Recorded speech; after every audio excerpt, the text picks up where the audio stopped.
Hey y'all, welcome back to the channel. If you are new, I invite you to subscribe and give it a thumbs up, give it a thumbs down, please comment, DM, any feedback is welcome.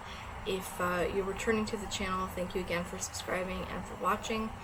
I wanted to talk a little bit tonight about an kind of unexpected experience that I had just running errands as it pertains to happy period and what we talk about often on this channel as it pertains to women's issues, gentrification, homelessness, and how you might want to get involved in your community in so far as the happy period mission is concerned.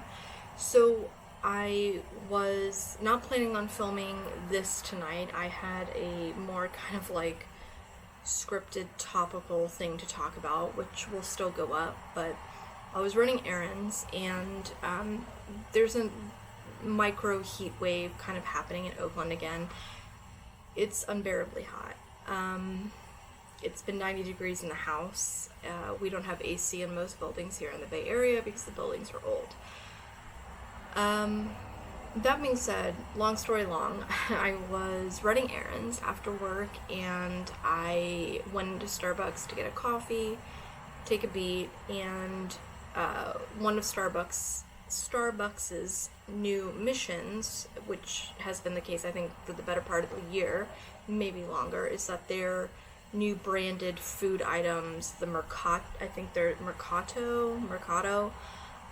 pretty much everything you will find in a Starbucks food case.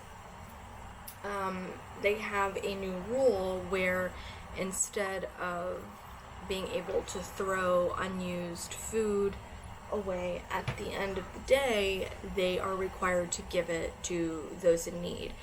So I was at Starbucks, and I noticed the gentleman was packing up the case and putting it into like these orangey yellow garbage bags, and they had like specific labeling on them. And I was asking him, like, what's the protocol for Starbucks? Like, does somebody come and collect these items and give them to a particular place? Can anyone just be like, hey, I know somebody in need, let me get some? And the gentleman that I spoke to at my local Starbucks here on Piedmont in Oakland said that the general protocol is the folks that deliver the food are required at the end of the day to pick up any unsold items and give them to the nearest local shelter, food bank, whatever the case may be. I said, okay, fantastic, but what if somebody like me lives next to an encampment and I can bring those items to them right now? And he said, here. I mean, he literally was just like, sometimes they do it, sometimes they don't, so I don't really give a fuck. Like, here's the stuff, give it to the people that need it. So shout outs to Manny at Starbucks on Piedmont, because thanks to you, at least 20 people got fed tonight. So what happened was he gave me these 2 small trash bags full of, like, the wraps and the sandwiches and the boiled eggs and the veggies, stuff that you see in the food cases at Starbucks. And I was walking back home, and as we've discussed before on the Happy Period playlist, there are encampments everywhere in Oakland, and in San Francisco, and all over the Bay Area, and many metropolitan areas, many suburban areas, many areas of affluence that you would not consider. If you want to do a deeper dive into that, please check out the Happy Period playlist. I'll put it in an info card, and you can familiarize yourself with the mission as a whole and all of that. This is just a tight moment that I want to tell you about.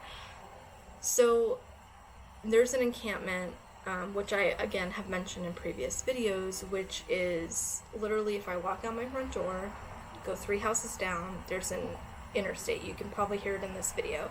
It's the 580. It's kind of one of the central through lines through downtown, through metropolitan Oakland. If you're from Orlando like I am, think of it as being 3 doors down from an I-4 on or off ramp, right? And imagine under that on or off ramp, or underpass, you've seen 110, and then 5 tenths, and then 40 tenths, pop up over the course of 1.5, 2 years. And it gets worse by the day, exponentially worse. So I was walking home and took that food from Starbucks, knowing that I'm going to pass them on my way home, so let's do that. And I already had some feminine hygiene products, which I'm going to circle back to that in a second, that I was already planning on dropping off this weekend. So I'm walking, I go to the encampment, I'm talking to some folks that live there. I met a Fred, I met a Nigel, I met some other gentlemen, and Fred was the leader, if you will, or the organizer of this particular community, which has about 50 people living in it.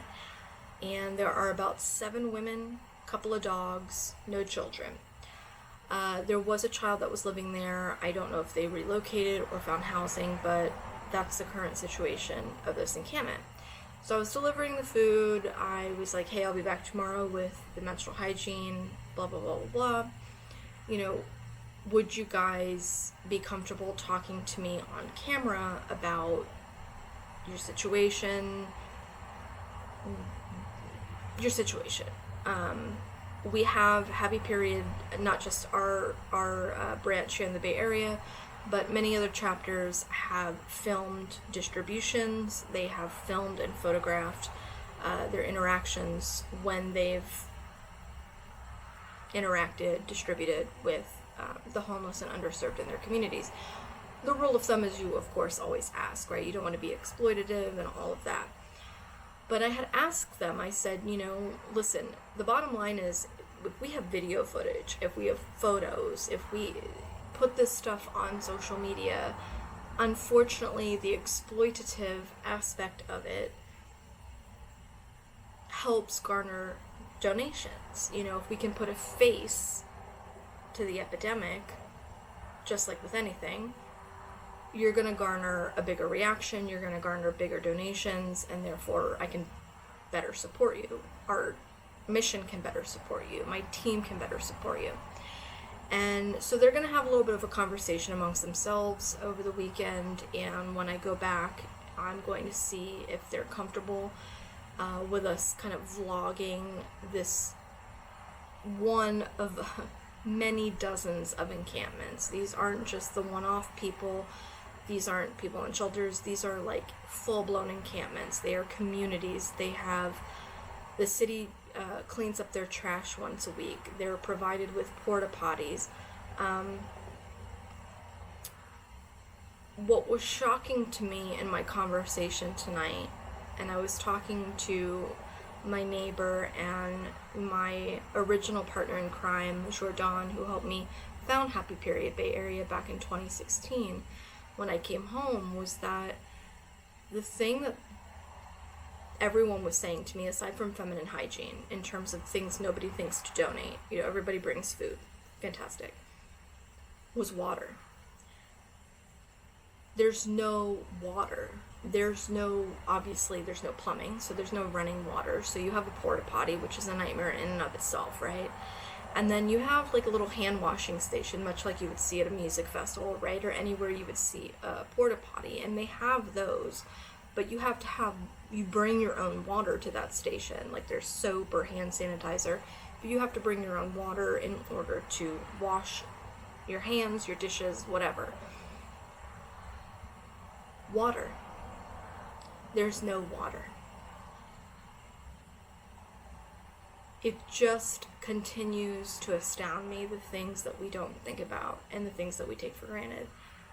So if you are in a Happy Period chapter, if you are in a chapter of another organization that does similar work, or if you're just out on your own with your friends and your family or your church or your coworkers or whomever, working with folks in the homeless community, or the homeless in your community rather, don't forget water. I mean, you would think food, the umbrella of food would cover water, but it doesn't. I've even seen people bring food. I just literally brought food. It didn't even occur to me that, forget drinking water, okay? Like, forget drinking water. how these people have propane tanks. They can cook, there's no water to wash dishes, there's no water to wash themselves, there's no water to wash their hands, there's no water to sanitize things. Water was the one thing they said they needed most. So I want to just call attention to the fact that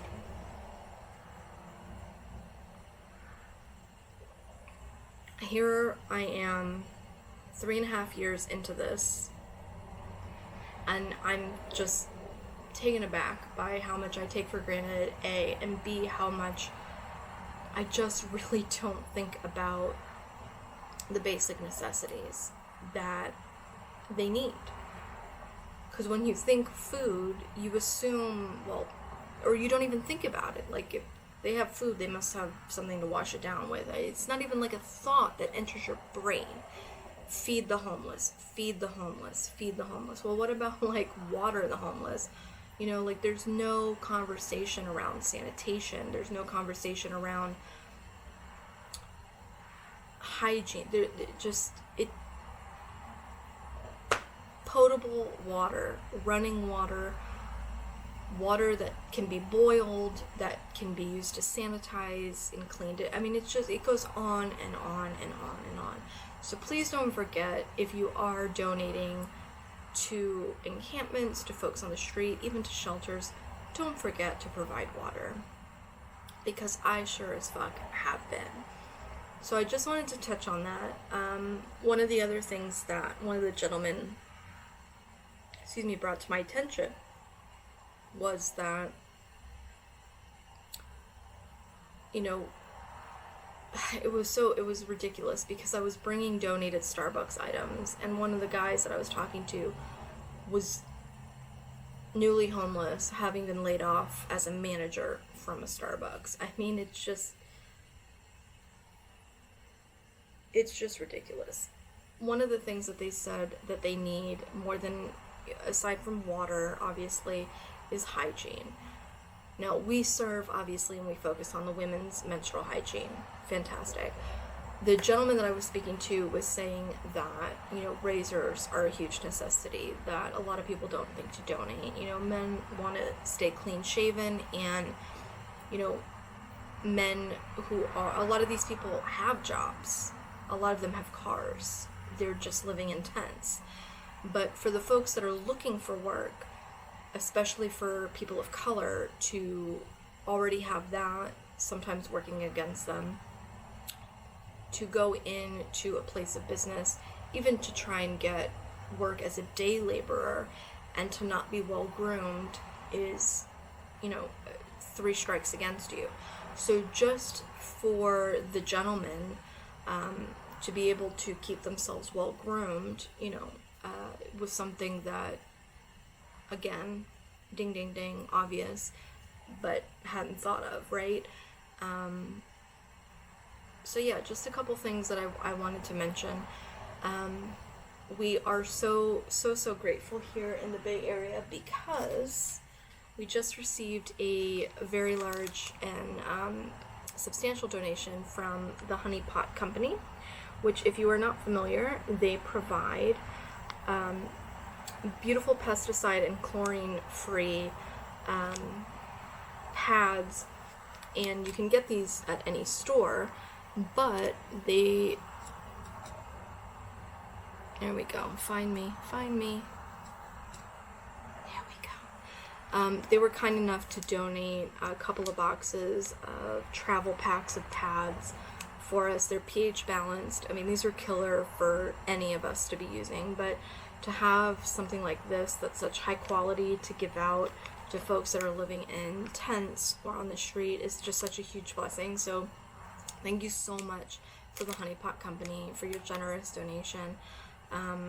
You've been very kind to We Are Happy Period as an organization, and yeah, this is going to make a lot of women very, very happy, very comfortable, and not have to make impossible choices like food or hygiene.